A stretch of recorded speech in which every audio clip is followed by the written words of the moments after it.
Have phones? Yeah, you guys all have phones, right? So I've got this problem. This problem doesn't seem to have a binary or singular answer, but it's a common problem that a lot of gamers have. And we all want to blame it on one thing. Over time, I've realized that most problems don't really have a single definitive solution or one thing to blame it on. Problems are usually pretty multifaceted. There's always more than one way to approach a problem, and there's often many different reasons for the problem that add up to a cumulative, dynamic set of reasons for its existence. And this problem isn't just with gaming either. It's a wider set of problems with business, economics, profits, public corporations, and not an art makeover, but rather an art takeover by fiduciarily responsible suits that want to take our precious gamosphere and turn it into a cash machine to buy more yachts. It's stupidly simple, but somehow it keeps on getting lost. Studio made their game because they wanted to make a game that they wanted to play themselves. They created it because it hadn't been created before. They didn't make it to increase market share. They didn't make it to serve as a brand.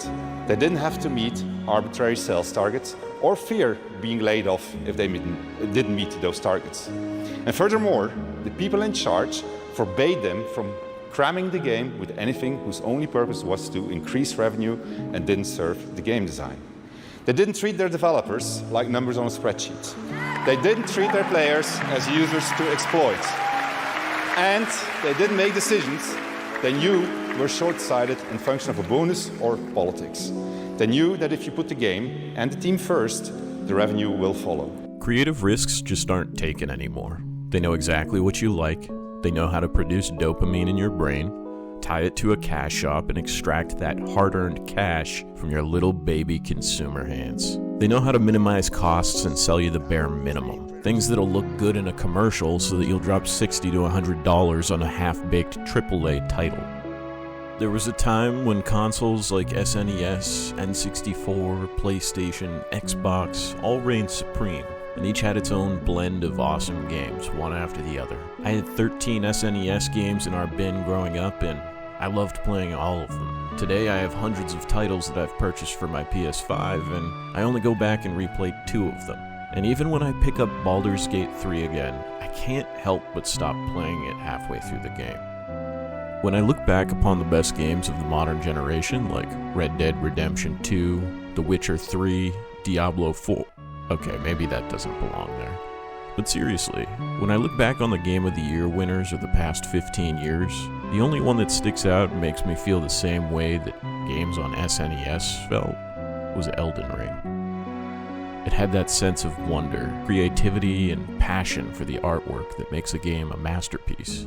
It pushed its genre forward. I get the same feelings when I play Elden Ring that I get when I watch an early Cronenberg film, or when I watched Lord of the Rings in theaters for the first time. It's that sense of what could be, a fantasy world and a story that rips you out of the corporate hellscape that we call IRL.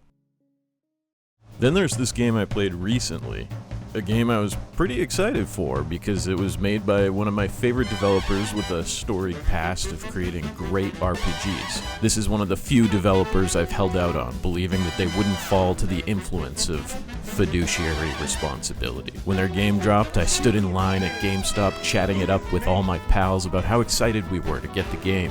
Felt the excitement as they bagged up my fresh copy and I raced home to pop the disc into my PC. Okay, none of that happened. I just overpaid by $20 to play the game 5 days early, downloaded the license file, and fired the game up. The game that I've been excited about and dreaming of since it was announced by one of my favorite esteemed developers that's launched this amazing title that's done so well. Avowed. The States. This old woman Look can at this get woman's lost hair. in prayer from time to time. Oh my god, Avowed. Holy riveting gameplay. Give me blunderbussy. Holy shit! I got an arc bus.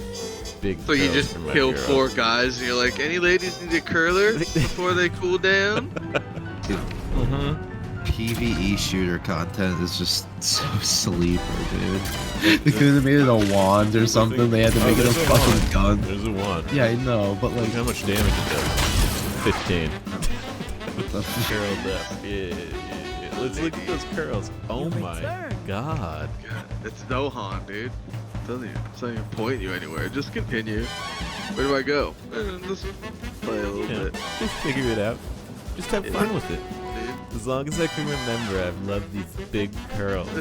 Avowed is a game kind of like Skyrim, but don't compare it to Skyrim because it's a dogshit version of Skyrim. It's more like Baldur's Gate 3 than it is Skyrim, but it's a shittier version of Baldur's Gate 3, so I wouldn't compare it to that. You should probably compare it to Outer Worlds, Obsidian's last first-person RPG that preyed on the nostalgia of Fallout New Vegas fans. Yeah. In Outer Worlds, Obsidian was super impressed with themselves for allowing the player to kill any NPC in the game. Wow, surely you can do that in Avowed.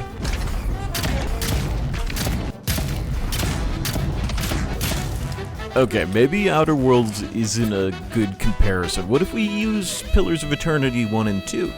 Two of my favorite RPGs by Obsidian, and wouldn't you know it, this game takes place in the same universe. Okay, right off the rip, there's definitely not as much class design going on in this game. Pillars of Eternity 1 has 11 different classes to choose from. Pillars of Eternity 2 adds multi-classing. This game has 3 classes, and you can choose abilities from all of them at any time, and respec your character pretty much whenever you want to? Okay. What the hell is going on here? What the hell is this game?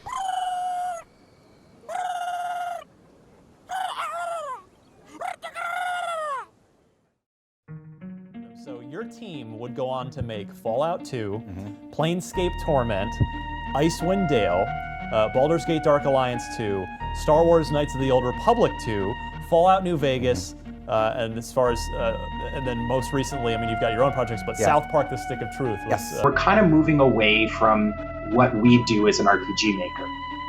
We found in the Outer Worlds, we just do a really good job from the standpoint of like these semi-open world. It sounds like a weird way of saying it. Avowed is a dogshit, slapdash, half-assed piece of shit, open world but not so open world, semi-on-rails, role-playing medieval fantasy game with guns, developed by one of the most esteemed developers in the RPG space, yet somehow still manages to be a cash grab with an early access pay-to-play sales model that's only promulgated by corporate suits with no care for the artwork that we look for in a game. It's open world, but it feels like it's on rails. There's character progression, but none of my choices feel like they matter. The writing is bloviated and vapid, and as the game went on, it definitely opened up, but I found myself continuing to play just so that I could offer a better opinion on the game. Even on the hardest difficulty, the game was a breeze and only offered up fleeting moments of challenge, which was super disappointing. The whole game felt like it was wrapped in a laminate, like a fake version of the RPG I was excited for Obsidian to make. To understand why Obsidian churned out this oddly exhibitionist pile of schlock, I started looking into Obsidian's timeline. What had happened to this company that used to push out top-notch RPGs? Why were they suddenly dog shit?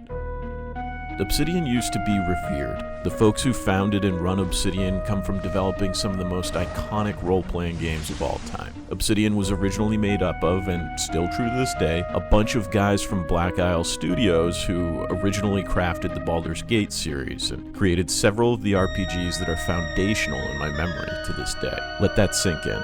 The guys who worked on Baldur's Gate 1 and 2 also built Avowed. The team worked on titles like Fallout, Baldur's Gate, Planescape Torment, Icewind Dale, Neverwinter Nights 1 and 2, Baldur's Gate Dark Alliance 2, Star Wars Knights of the Old Republic 2, South Park, The Stick of Truth, and the Pillars of Eternity series. The list goes on, and in 2017, after years of pushing out some of the greats, Obsidian was bought by Microsoft and added to the pantheon of Xbox Game Pass developers.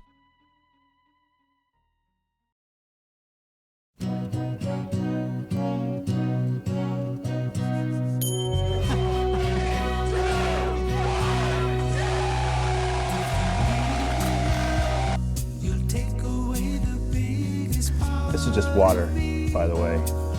Very suspicious, I know. So who else is joining the family? We're also very happy to announce that we will be acquiring Obsidian Entertainment in Irvine, California. Wow! I remembered there had been some rumors and whispers around the studio that I think some people were maybe talking to Microsoft. But it makes sense for us to be acquired by some larger company. We had been approached a few times about being acquired. And it seems like in talking to Microsoft and talking to the people who were talking to Microsoft. Like Microsoft.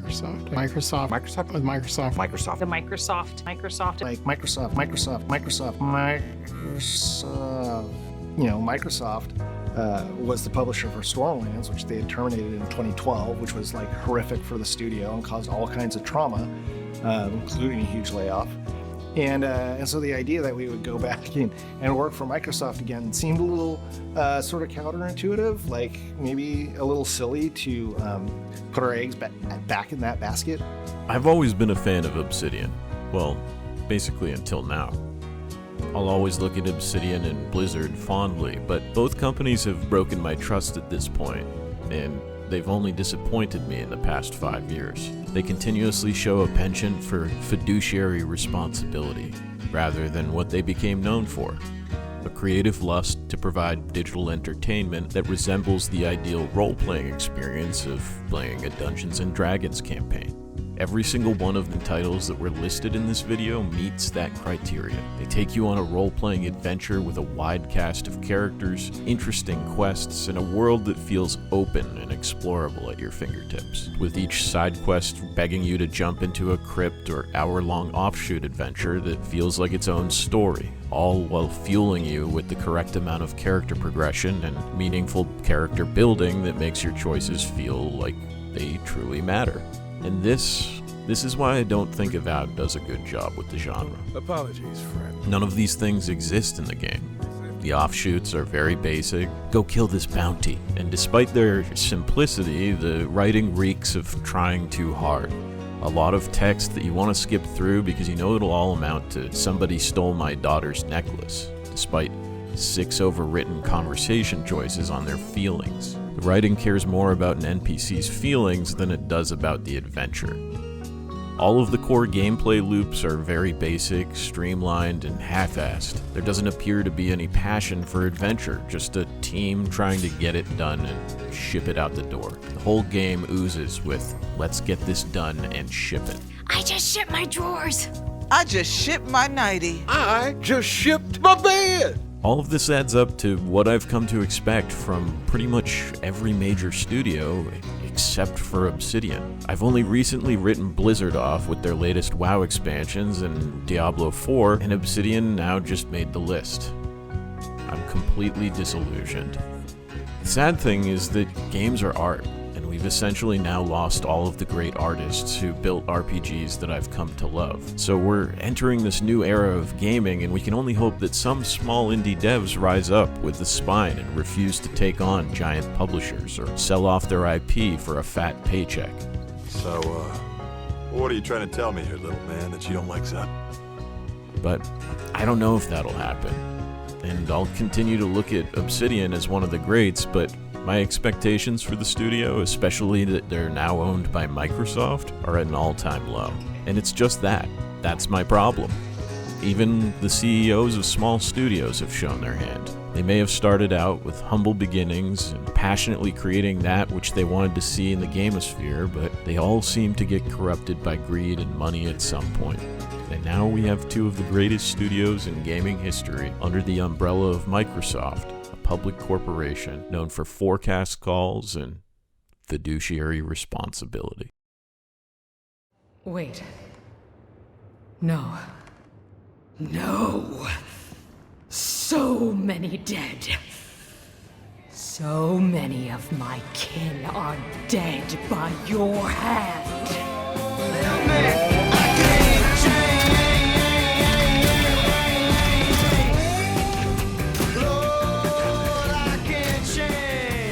They brought in the suits, dude. And one of the suits was there in the conference room, and someone was like, "Oh, you know, we like to make good RPGs, and deep class customization, interesting stories, character progression. You know, we all started working on Baldur's Gate 1 and 2, some of the classics. And some dude in a fucking pinstripe suit in New York City is like, hey, we don't want that anymore. We want accessibility, okay? We want the dum-dums playing our game. The good games, they don't sell.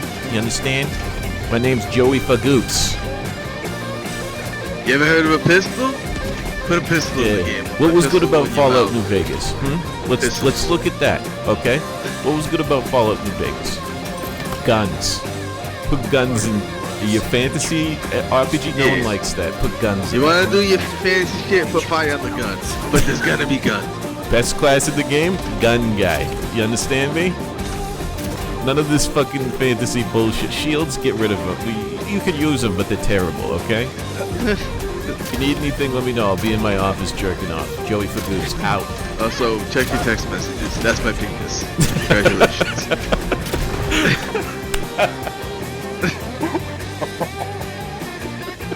If anyone has any issues, come to HR. I'm HR. If you have issues with that, I'll fire you myself, okay? Put guns in the fucking game. And I hate to say it's all about money, but it is a little bit when you're running a business. It's all about money. Well, it's actually much more risky to make a kind of high-level game that doesn't really commit to anything. Like, yeah, give me Pentiment, man. Go weird. Oh yeah, 100%. Making Valgard and Avowed is more risky than it is making Pentiment or Kingdom Come.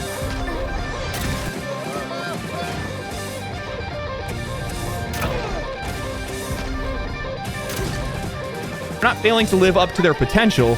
This is their potential. I think that's what this is. They're not aiming to be the studio that made New Vegas or try to make better than New Vegas. They're not chasing innovation or excellence. They're chasing okay.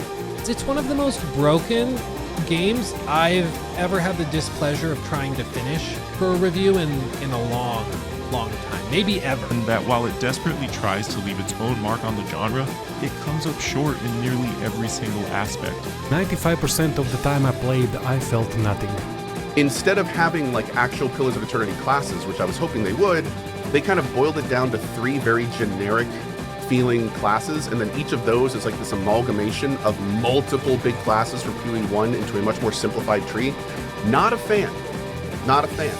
But I will say, the game has a similar feel to the way a mobile game's world feels. Because honestly, every single character in this game just talks way too much. Just constantly babbling on and on about nothing. Avowed is a game with an identity crisis. Does feel very stiff and in not a good way. Are you happy with the game?